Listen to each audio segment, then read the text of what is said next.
আমার মায়ের হাতের মাছের ঝোল আমার বর ভীষণ পছন্দ করে, আর তার জন্য আমার মা হচ্ছে মাছের ঝোল করতে বসে গিয়েছে। তো সবাই কেমন আছেন? সবাইকে আসসালামু আলাইকুম।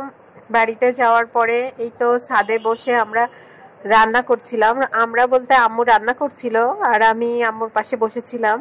তো আম্মু কিভাবে মাছের ঝোল রান্না করে সেটা আমি ভিডিও করছিলাম। আমার বর যতবারই আমাদের বাড়িতে যায়, তো আম্মু হচ্ছে আব্বুকে দিয়ে টাটকা মাছ নিয়ে আসাই, মানে যেদিন ও যাবে সেদিনই মাছ নিয়ে আসাই। আর ওই মাছ নিয়ে এসে হচ্ছে আম্মু ওই দিনই রান্না করে। আর ওই মাছের ঝোলটা আমার বরের ভীষণ পছন্দ, সে খুব ভালোবেসে খায়। সে বলে যে আম্মুর মতো মাছের ঝোল কারোর হয় না। তো এই জন্য আমি পাশে বসে বসে দেখছিলাম যে আম্মু কিভাবে মাছের ঝোলটা করে। তো সেজন্য ছাদে হচ্ছে আম্মু চলে এসছে, আর আমরাও সবাই এসে হচ্ছে আম্মু রান্নাটা দেখতেছি যে আম্মু কিভাবে করে, সেইভাবে আমিও রান্না করব। তো প্রথমে আম্মু পেঁয়াজগুলো ভেজে নিচ্ছিল। আসলে সত্যি কথা বলতে যে এক একজনের রান্নার স্টাইল কিন্তু এক এক রকম, যতই দেখা যাক তারপরও কিন্তু একজনের মতো আরেকজনের হয় না। তারপরেও আর কি চেষ্টা তো করা যায়। আর এখানে আম্মু হচ্ছে বাটা মশলা দিল। এখানে সরিষা বাটা আছে, জিরা বাটা, রসুন, তারপরে হচ্ছে পেঁয়াজ আছে। এর ভিতরে কিন্তু আদা দেয় না কখনোই। আর এখন তো লবণ দিয়ে দিল। আম্মুর মানে মাছের ঝোলটা খুব গাঢ় হয় এবং মানে ঝোলটাই খেতে ভালো লাগে। আর টাটকা মাছ, যেহেতু টাটকা মাছ এমনিতেই টেস্ট হয়। আর যে শুকনা মরিচের গুঁড়া, হলুদের গুঁড়া সব দিয়ে দিল। দিয়ে আম্মু এখন মশলাটা ভালো করে কষায় নিবে। মাছের মশলাটা হচ্ছে কষানোর উপরেই কিন্তু মাছের হচ্ছে মাছ ঝোলের স্বাদ নির্ভর করে। আর এখানে আম্মু যে ফোকলাগুলো ছিল ওইগুলো দিয়ে দিল। আর এটা দিয়ে ভালো করে কষিয়ে নিচ্ছে। আম্মু অনেক সময় ধরে কষায়, আর আমি ভিডিওটা একটু টেনে দিয়েছি, এই জন্য আর কি দ্রুত দেখাচ্ছে। আম্মু কিন্তু অনেক সময় ধরে মশলাটা কষিয়ে নিয়েছিল। বাড়িতে এসে আসলে ইচ্ছা ছিল যে আম্মুর প্রত্যেকটা রান্নারই ভিডিও দিব, কিন্তু আমি ঘুম থেকে ওঠার আগেই দেখি যে আমার আম্মুর রান্না বান্না সব শেষ।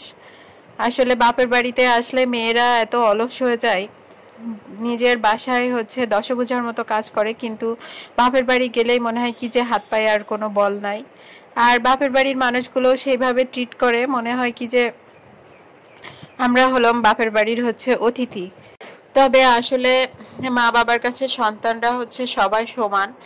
আর সন্তান যেহেতু মেয়েরা মা বাবার কাছে থাকতে পারে না, সেজন্যই মূলত মেয়েরা বাবার বাড়িতে গেলে মা বাবারা অনেক যত্ন করে, ভাবে যে একটা সন্তান তো আমার চোখের সামনে থাকে না, তাকে কতদিন পরে পরে দেখবো, কবে আসবে, পরের ঘরে ঘর করতেছে, পরের ছেলের সাথে সংসার করতেছে, আসলে ভালো আছে কিনা।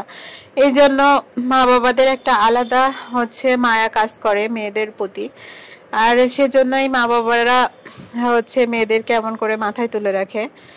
তো যাই হোক, এই তো আম্মু ওটা কষানোর পরে প্রথমে ঝোলের পানি দিয়ে দিয়েছিল। ঝোলের পানি দিয়ে ঝোলটাকে আর কি ভালোভাবে ফুটিয়ে নিয়ে তারপরে ওতে হচ্ছে মাছগুলো দিয়ে দেয়। আম্মুর রান্নার ট্রিক্সটা হচ্ছে এটা। আর আমি রান্না করলেও যে মশলাটা কষিয়ে তখনই আমি মাছগুলো দিয়ে দিই, তারপরে ঝোলের পানি দিই। কিন্তু আম্মুরটা দেখলাম যে আম্মু আগে ঝোলের পানি দিয়ে ঝোলটাকে ফুটিয়ে নিয়ে তারপরে মাছগুলো দিল। দিয়ে আবার এখন একটুখানি জাল করবে। জাল করার পরে ঝোলটা একটু কমে আসলে তখন হচ্ছে মাছগুলো নামিয়ে ফেলবে।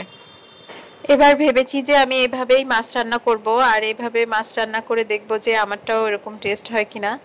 বাড়ি থেকে চলে আসার পরে মনটা একটু খারাপ লাগছে, কারণ আব্বু আম্মুর কথা মনে হচ্ছে, বাড়ির কথা মনে হচ্ছে, আবার ছোট ভাইটার সাথে আবার কবে দেখা হবে সেটাও জানি না।